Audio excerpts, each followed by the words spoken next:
Welcome to The Backstory, a program from the North Dakota News Cooperative that takes an in-depth look at the stories we're reporting for you. I'm Sabrina Halvorson, CEO of the North Dakota News Cooperative. Joining me is Michael Standaert, our lead reporter. Michael, for your story this week, you focused on being healthy and on getting North Dakotans healthy. And there's some federal money that has come in to do exactly that. And you kind of looked at the different aspects of this. And you had some statistics in your article that I was surprised by. And some of them really kind of hit home why we need these types of programs.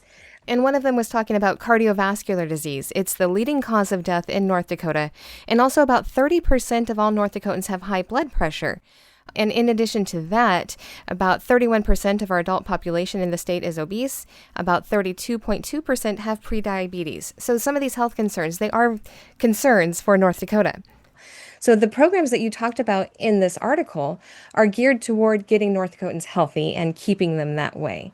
So what were some of the key things that you learned and found while you were reporting this? Yeah, I mean this is just a small part of the $199 million that is coming from the Rural Health Transformation Program. What I focused on here were three different pillars of the Make North Dakota Healthy Again program. And there's several other pillars for that. I mean, there were a couple programs dealing with mental health and suicide. I had recently done this other story, related to that, so I didn't focus on those for this. But I wanted to kind of look at, okay, what are they actually going to do for the Make North Dakota Healthy Again program in this first year? I mean, this is going to be a 5-year program of around 200 million per year.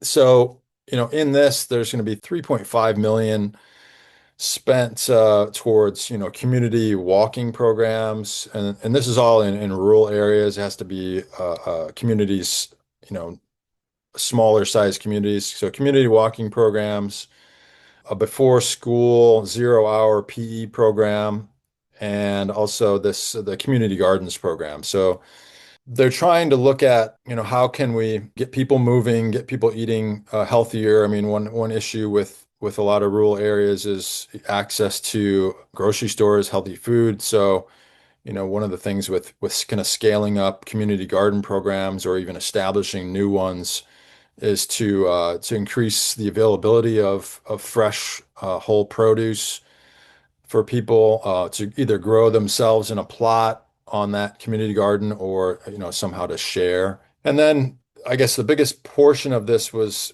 for the community walking programs. Some people might ask why you need $2.5 million for community walking programs, but part of that is getting these leaders to kind of establish these programs to have them, every week. They want to have people tracking their walking. They want it, to be maybe 3 times a week, but with one walk to have it as a community walk, so people are getting together as well. So there's a lot of different things mixed in with this. It's, getting people together, but also moving and eating healthier. With it having so many different ways that this money can actually be used to benefit North Dakotans, you talked about the walking programs and like you said, some people may ask, why do you need so much money to set up a walking program? It's just walking. It doesn't take any equipment. It doesn't take much, but it kind of does take, you need to have a space to walk. And in North Dakota, that can be hard sometimes when you think about our winters and how long they last. And it's hard to walk in winters without a space, right? Yeah. Yeah, this is one question I raised too. I mean, so when I'm looking at these, I'm like, okay, are these going to work? Mm-hmm. So one thing that I was asking people involved is, what are you going to do on January 21st when it's 20 below, and you're supposed to have a walk that week. So, one idea is to connect with local schools or other, larger buildings to have a walk inside. Whether that can be accomplished in certain areas or not, that's kind of a question that remains to be answered. But I think that's, something that they're going to really try to do with these funds. Also, tell me more about the 0-hour PE. That was something else that you reported on in this article. And that is getting younger people, children involved and a little bit more physically active. Yeah, so the program initially had been piloted in Naperville, Illinois, and I guess it's been, quite successful about getting kids who are not really involved in a lot of organized sports into school earlier, doing exercise programs or, fun activities where they're moving for about, half hour, 45 minutes before the school day starts. One question that raised in my mind too was like, okay, in rural areas, how are you going to be able to get these kids to that school that early? Some places, have earlier hours where they start school too. How is it going to work with busing? But apparently, some of this funding is going to go towards ensuring that, any kids who sign up to it can get to that program. So I think there were like 10 projects or 10 schools that might be able to establish the 0 hour PE programs. So it'll be about making sure that those kids get to those programs early enough to actually have an effective activity program. And you also wrote about a woman in the Grand Forks area who was working on making it become a blue zone. And you explained a little bit about what blue zones are in the article, but for our listeners, explain a little bit more about what a blue zone is and why we want to be a blue zone.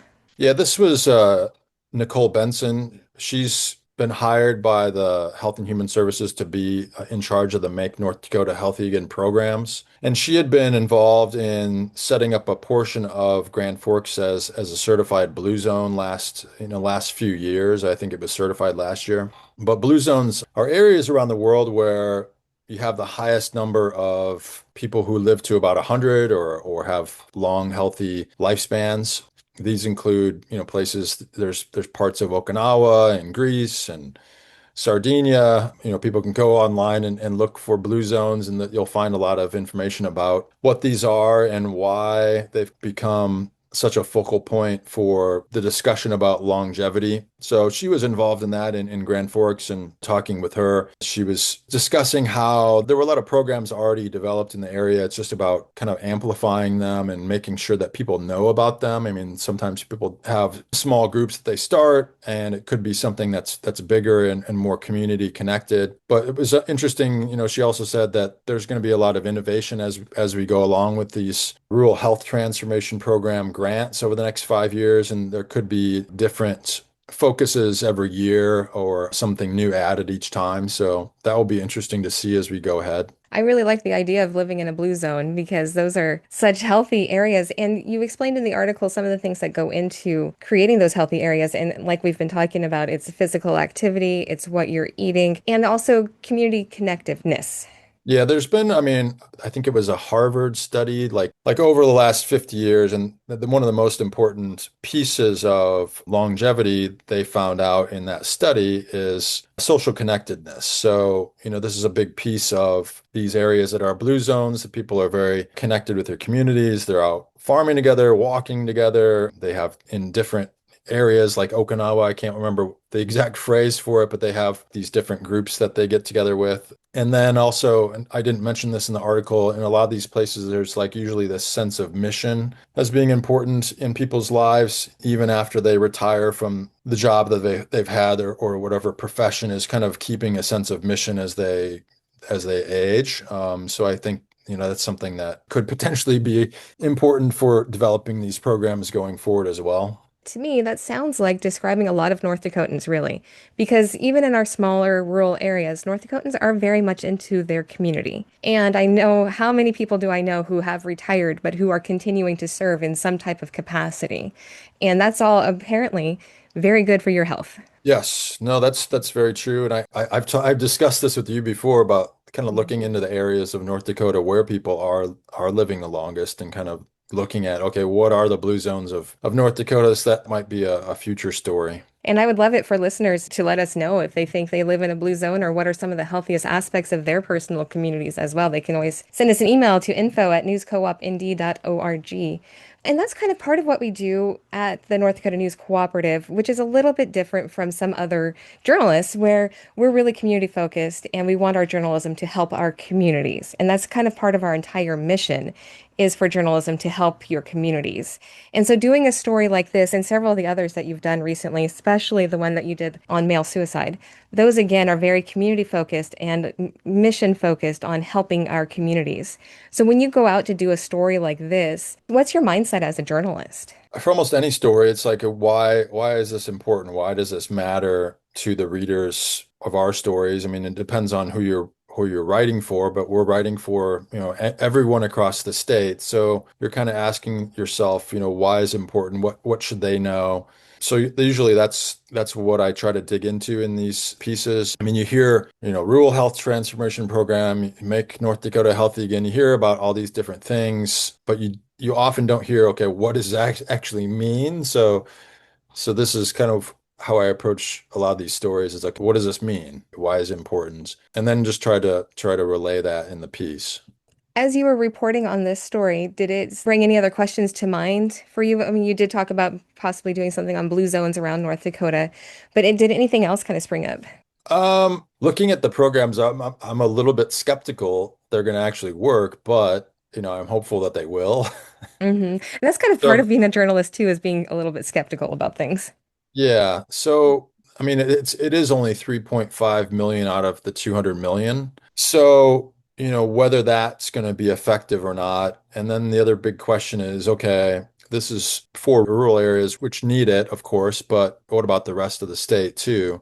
Things like this are needed elsewhere as well. So, can there be spin-offs? Can other people kind of get the contagion? I mean, the director of Health and Human Services said he hopes these things become more contagious. So yeah, it'll be interesting to see as they roll out how effective they are, how contagious if it gets contagious at all. I mean, there's a lot of other good, walking or running or other programs, different races and different community activities around the state as well. So how do you build upon those and kind of keep them continuing and on maybe on even a more regular basis?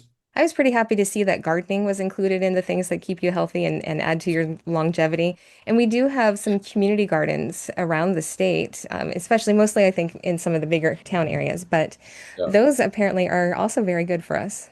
Oh yeah. I was speaking with someone in this story about that because I have a fitness tracking ring and I've had it for, I want to say 10 years now. And I got one for my wife about a year and a half ago. And she was surprised how much activity was generated just roaming around the yard gardening. Mm. So, one thing I spoke with some of the people about is just making people see that just movement in general can be very, very beneficial. I mean, I hear about this a lot. It's like somebody who is sedentary, 90% of the day and then goes out and runs a mile. That sedentary part of the day is harming them, and the 1 mile run might not be helping them that much. So, kind of working movement into the whole day, whether it's taking a walk or, a couple walks a day or gardening, for an hour or this sort of thing, all that goes into increasing longevity and metabolic health and these sort of things. So,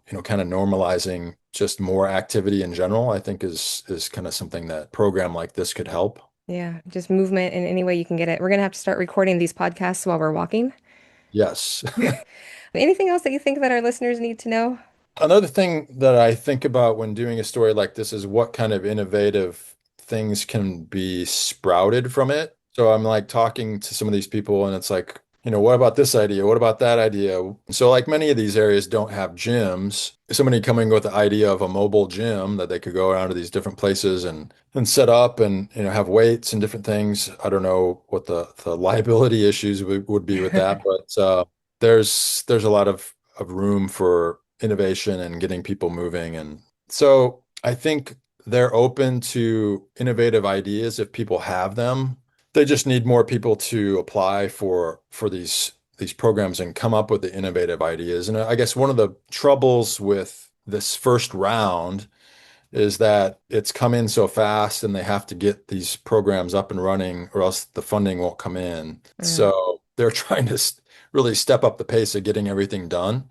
Hmm. But I think in the next couple of years, if there's time to get more innovative ideas in and have discussions with the people that are deciding the programs, I think if there's more different off the wall even ideas, I think those could be potentially pretty impactful. So if people who are listening have ideas of things that can help get North Dakotans healthy, write it up and apply, right? Yep, just takes the idea and it takes funding. So I think they're open to hearing more ideas. All right, thank you, Michael. And you can read Michael's full article on this on our website at newscoopnd.org. This one was titled, Programs Aim to Get Rural North Dakotans Moving and Eating Healthier. For the North Dakota News Cooperative, I'm Sabrina Halvorson. This has been The Backstory.